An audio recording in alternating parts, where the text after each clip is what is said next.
the in-between. Being in between has been part of my life since I can remember. In my family, my cousin and I were the in-between children of the family, the middle children, if you will. As a female, I've always been marked as in-between tomboy and feminine. As an individual born in 2001, my generation has always felt that we're the in-between subgroup smack in the middle of millennials and Gen Z, always understanding both groups, but never completely fitting into either. And most significantly, as a Latina born and raised in the US, I've always been in between feeling not Latina enough and too Latina. From the second I breathed my first breath, I was immersed in the Latino culture. I grew up speaking Spanglish. My living room was the sala and water was agua until I began attending school where English became my dominant language. The small dialogue of bendición and asking for a blessing and a response of que Dios la bendiga was and has always been the first thing out of my mouth to any older family member, whether I was close to them or not. It was instilled in me as a sign of ultimate respect. I grew up with an extremely tight-knit family. My cousins are so close we're more like siblings, and my aunt and uncles are more than just that. They're my alternative parents. My grandparents are the key roots to our family and our history back in Puerto Rico and Dominican Republic. Salsa, merengue, bachata are the music of choice during our family gatherings, and sitting or being quiet is simply not the way things are done. Bochinche and jokes fill the conversations in the living room, and singing the lyrics to Marc Anthony, Juan Luis Guerra, and Hector Lavoe never falters. The syncopated footsteps and hip movements from the youngest in the family to the oldest on the empty space of the living room floor is ever present. If any one of these things are missing, everything feels off. That feeling of in-between about my cultural identity wasn't always present in my life as strong as it grew to be. But, like I said, it's been there for a while. If I had to pinpoint something that made my Latina-ness stand out as being too much, it was probably school. No, it was school. The interesting thing was that in this in-between feeling wasn't created blatantly. It happened extremely discreetly. See, my parents sent me to a private school 20 minutes away from my neighborhood since they both had negative experiences with the New York City public education system, and they both worked hard enough so that I had more of an opportunity for mine. I knew I was going to be different going into my school, but that was okay. I wasn't there for everyone else. My parents always taught me that school was my job as a child.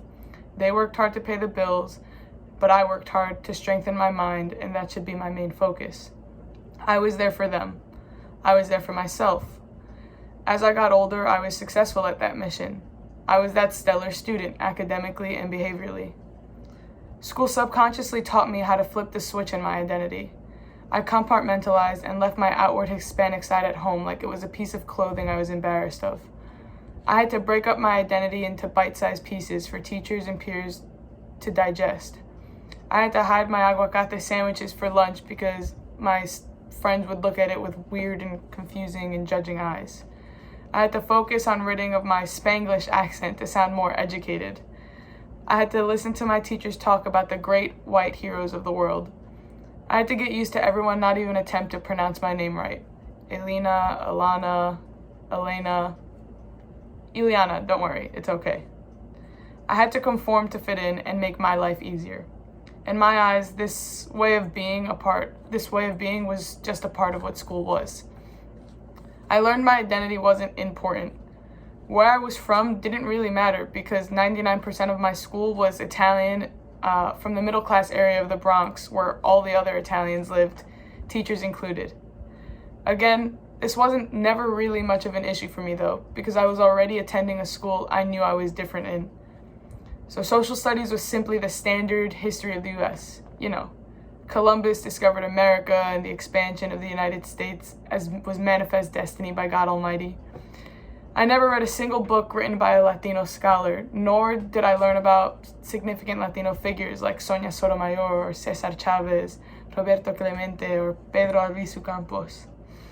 The school's culture surrounding diversity was silent as well. There were no conversations about it, and to be honest, I didn't know if conversations about different cultures were even allowed. For me, from the very beginning, school was just school. It wasn't a place I shared my experiences from home. No one cared to understand. It was simply a a place I had to go to learn and strengthen my mind. But as soon as 2 p.m. hit, I got to go back home to what I knew. My grandpa's forest green Nissan Altima was my teleportation device. When I got in, I was transported back to my reality, back to my comfort, where hiding my full lunch thermos of rice and beans was irrelevant because the first stop we made was getting an after-school meal of arroz blanco, habichuelas negras, and pollo guisado, where a morning cup of café con leche around the living room was routine, and where my Spanglish was pushed for, and where my name sounded beautiful and rolled off everyone's tongue with ease, even if I was getting in trouble and my middle name was used. Ileana Julissa, ven pa acá ahora. Going to college was probably the biggest culture shock of my life, but in the reverse way that a lot of Latino students go through when beginning to attend a predominantly white school. I was used to being the only Latina. I was ready to keep doing what I had always done.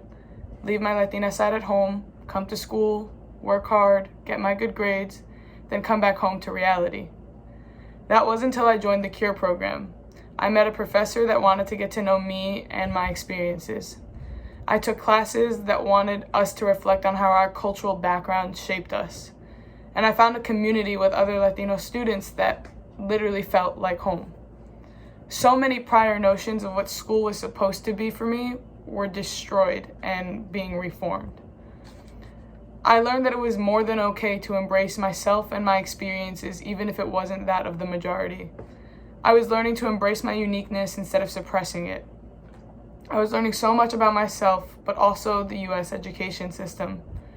It made me think about how I could be that teacher that showed Latino students like myself it was more than okay to be their whole selves at school, that their different experiences added value into the classroom.